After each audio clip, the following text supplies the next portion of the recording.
சீக்கிரம் மாறனாதா, சீக்கிரம் மாறும். ஆண்டவராகிய இயேசு கிறிஸ்துவின் நாமம் மகிமைப்படுவதாக. இந்த 1892வது காலை மன்னா செய்தி மூலமாக உங்களை சந்திப்பதில் மிக்க மகிழ்ச்சி அடைகிறேன். நீங்கள் யாவரும் சுகமாய் அற்புதமாய் இருப்பீர்கள் என்று சொல்லி நம்புகிறேன். தேவனாகிய கர்த்தர் இந்த இரவு முழுதும் பாதுகாத்து 6வது மாதம் 3ஆம் தேதி செவ்வாய்க்கிழமையை காணும்படி கிருபை பாராட்டியிருக்கிறார். அவருக்கே மகிமை துதி ஸ்தோத்திரங்கள் உண்டாவதாக. இந்த மாதம் கர்த்தர் உங்களை சிறப்பாய் நடத்துவார். தேவனுடைய வாக்குத்தத்தங்களை நிறைவேற்றுவார். நிச்சயம் தேவன் உங்களோடு கூட இருப்பதை நீங்கள் பார்க்க போகிறீர்கள், அனுபவிக்க போகிறீர்கள். உங்களுடைய எல்லா தேவைகளையும் சந்திப்பாராக.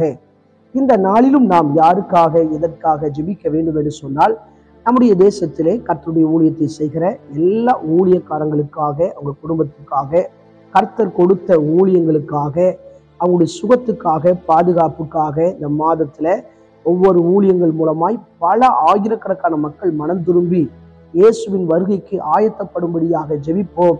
தேவன் பெரிய காரியங்களை செய்வாராக.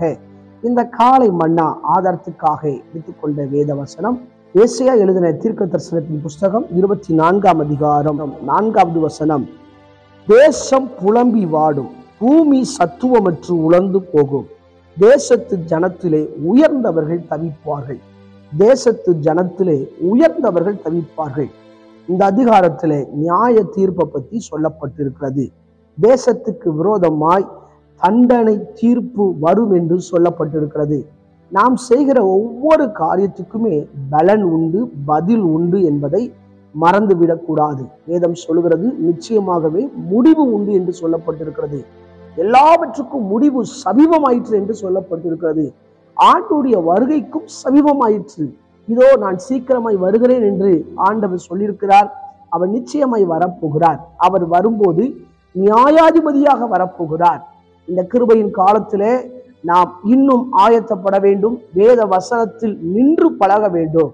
இந்த இடத்திலே இங்கே சொல்லப்பட்டிருக்கிறது, தேசத்திலே உயர்ந்தவர்கள் தவிப்பார்கள் என்று சொல்லி. இன்றைக்கு நம்முடைய தேசத்திலே அநேக உயர்ந்தவர்கள் இருக்கிறார்கள். படித்தவர்கள், பதவியில் உள்ளவர்கள், பணக்காரர்கள், அது மாத்திரமல்ல அதிகாரிகள், பிரபுக்கள், இப்படிப்பட்ட அநேக உயர்ந்த நபர்கள் இருக்கிறார்கள்.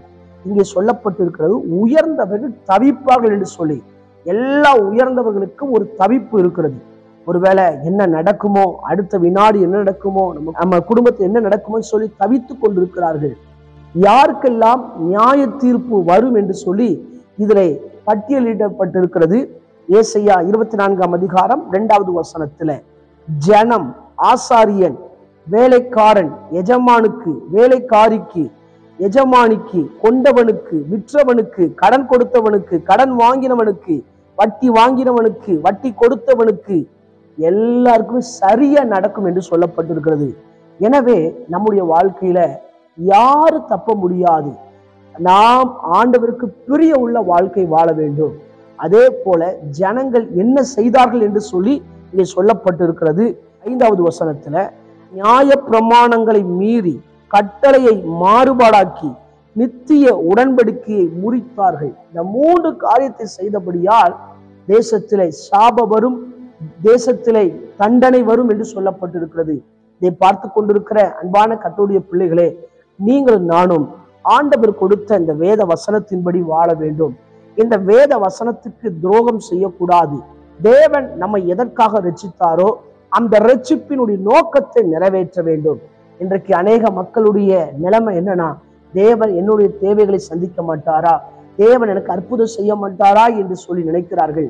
அது ஒரு புறம் இருக்க, தேவனுக்காக நாம் என்ன செய்து கொண்டிருக்கிறோம்? வசனத்தில் வாழ்கிறோமா?